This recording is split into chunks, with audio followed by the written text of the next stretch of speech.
प्रिय देशवासियों, नमस्कार। हम सभी ने बीते दिनों में देश का सामर्थ्य और उसका संयम दोनों देखा है। मैं सबसे पहले भारत की पराक्रमी सेनाओं को, सशस्त्र बलों को, हमारी खुफिया एजेंसियों को, हमारे वैज्ञानिकों को, हर भारतवासी की तरफ से सैल्यूट करता हूं। हमारे वीर सैनिकों ने ऑपरेशन सिंदूर के लक्ष्यों की प्राप्ति के लिए असीम शौर्य का प्रदर्शन किया। मैं उनकी वीरता को, उनके साहस को, उनके पराक्रम को आज समर्पित करता हूं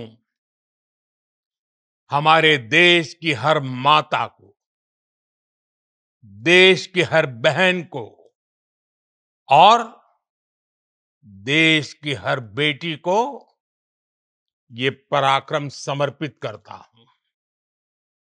साथियों, 22 अप्रैल को पहलगाम में आतंकवादियों ने जो बर्बरता दिखाई थी, उसने देश और दुनिया को झकझोर दिया था।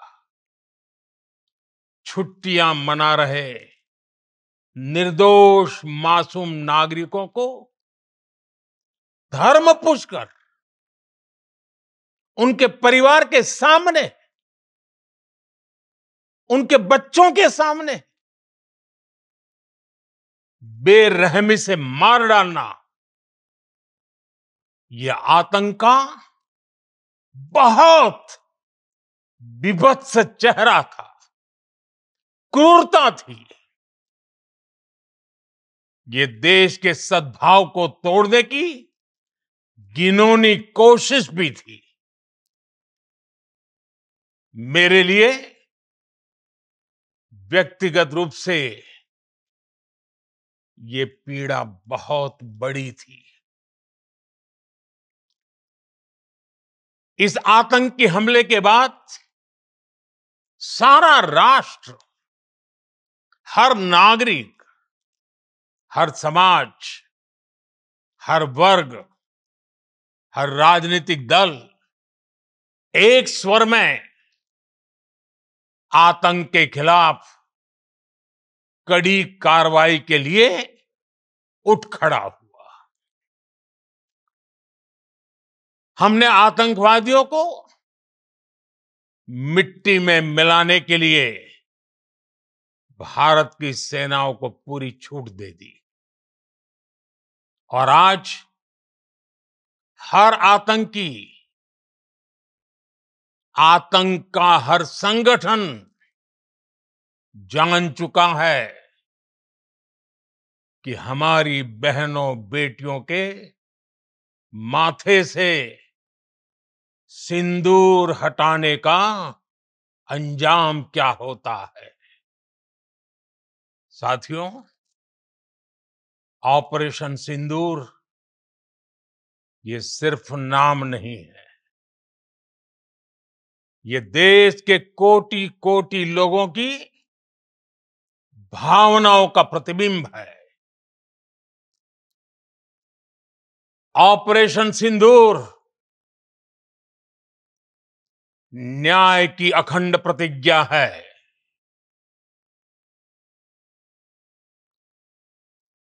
6 मई की देर रात, 7 मई की सुबह पूरी दुनिया ने इस प्रतिज्ञा को परिणाम में बदलते देखा है। भारत की सेनाओं ने पाकिस्तान में आतंक के ठिकानों पर, उनके ट्रेनिंग सेंटर्स पर सटीक प्रहार किया। आतंकियों ने सपने में भी नहीं सोचा था कि भारत इतना बड़ा फैसला ले सकता है। लेकिन जब देश एकजुट होता है, नेशन फर्स्ट की भावना से भरा होता है, राष्ट्र सर्वोपरि होता है, तो फौलादी फैसले लिए जाते हैं, परिणाम लाकर दिखाए जाते हैं। जब पाकिस्तान में आतंक के अड्डों पर भारत की मिसाइलों ने हमला बोला, भारत के ड्रोन्स ने हमला बोला, तो आतंकी संगठनों की इमारतें ही नहीं, बल्कि उनका हौसला भी थर्रा गया। बहावलपुर और मुरिद के जैसे आतंकी ठिकाने एक प्रकार से ग्लोबल टेररिज्म की यूनिवर्सिटीज रही है। दुनिया में कहीं पर भी जो बड़े आतंकी हमले हुए हैं, चाहे 9/11 हो, चाहे लंदन ट्यूब बॉम्बिंग हो, या भारत में दशकों से जो बड़े बड़े आतंकी हमले हुए हैं, उन सब के तार कहीं ना कहीं आतंक के इन्हीं ठिकानों से जुड़ते रहे हैं। आतंकियों ने हमारी बहनों का सिंदूर उजाड़ा था, इसलिए भारत ने आतंक के ये हेडक्वार्टर्स उजाड़ दिए। भारत के इन हमलों में 100 से अधिक खूंखार आतंकवादियों को मौत के घाट उतारा गया है। आतंक के बहुत सारे आका बीते 2.5-3 दशकों से खुलेआम पाकिस्तान में घूम रहे थे, जो भारत के खिलाफ साजिशें करते थे। उन्हें भारत ने एक झटके में खत्म कर दिया। साथियों, भारत की इस कार्रवाई से पाकिस्तान घोर निराशा में गिर गया था, हताशा में गिर गया था, बौखला गया था। और इसी बौखलाहट में उसने एक और दुस्साहस किया। आतंक पर भारत की कार्रवाई का साथ देने के बजाय पाकिस्तान ने भारत पर ही हमला करना शुरू कर दिया। पाकिस्तान ने हमारे स्कूलों, कॉलेजों को, गुरुद्वारों को, मंदिरों को, सामान्य नागरिकों के घरों को निशाना बनाया। पाकिस्तान ने हमारे सैन्य ठिकानों को निशाना बनाया। लेकिन इसमें भी पाकिस्तान खुद बेनकाब हो गया। दुनिया ने देखा कि कैसे पाकिस्तान के ड्रोन्स, पाकिस्तान की मिसाइलें भारत के सामने तिनके की तरह बिखर गई। भारत के सशक्त एयर डिफेंस सिस्टम ने उन्हें आसमान में ही नष्ट कर दिया। पाकिस्तान की तैयारी सीमा पर वार की थी, लेकिन भारत ने पाकिस्तान के सीने पर वार कर दिया। भारत के ड्रोन्स, भारत की मिसाइलों ने सटीकता के साथ हमला किया। पाकिस्तानी वायुसेना के उन एयरबेस को नुकसान पहुंचाया, जिस पर पाकिस्तान को बहुत घमंड था। भारत ने पहले 3 दिनों में ही पाकिस्तान को इतना तबाह कर दिया, जिसका उसे अंदाजा भी नहीं था। इसलिए भारत की आक्रामक कार्रवाई के बाद पाकिस्तान बचने के रास्ते खोजने लगा।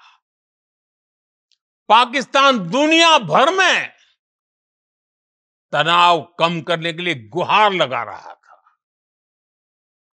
और बुरी तरह पीटने के बाद इसी मजबूरी में 10 मई की दोपहर को पाकिस्तानी सेना ने हमारे डीजीएमओ को संपर्क किया।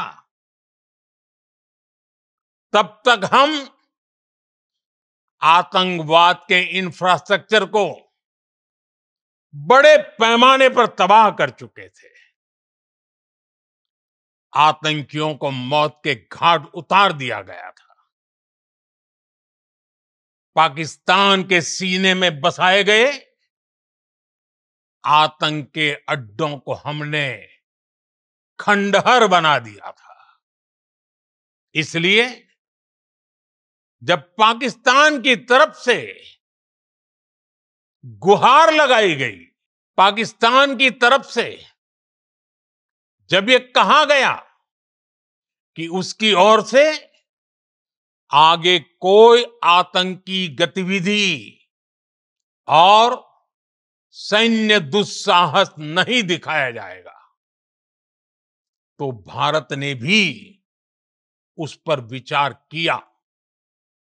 और मैं फिर दोहरा रहा हूं, हमने पाकिस्तान के आतंकी और सैन्य ठिकानों पर अपनी जवाबी कार्रवाई को अभी सिर्फ स्थगित किया है।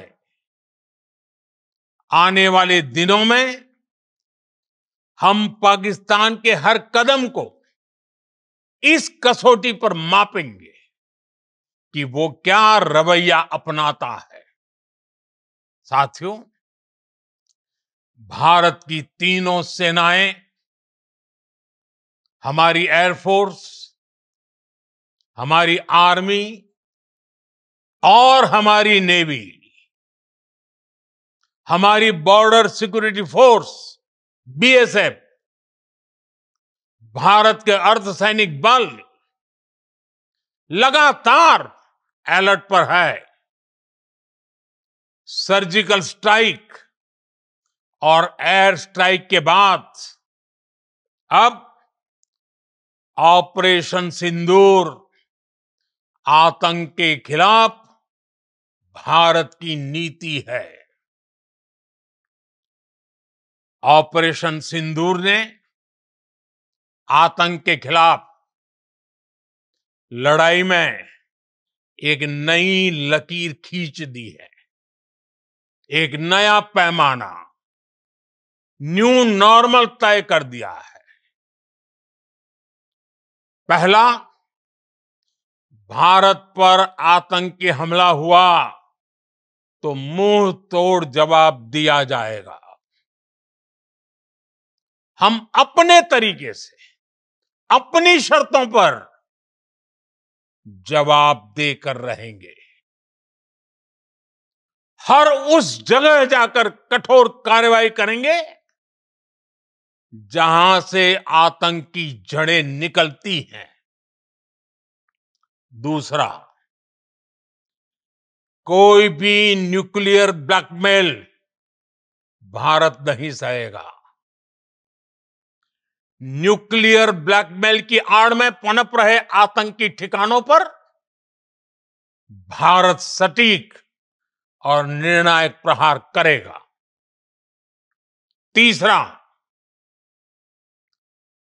हम आतंक की सरपरस्त सरकार और आतंक के आकाओं को अलग अलग नहीं देखेंगे।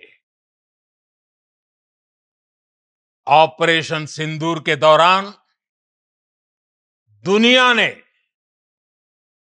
पाकिस्तान का वो घिनौना सच फिर देखा है,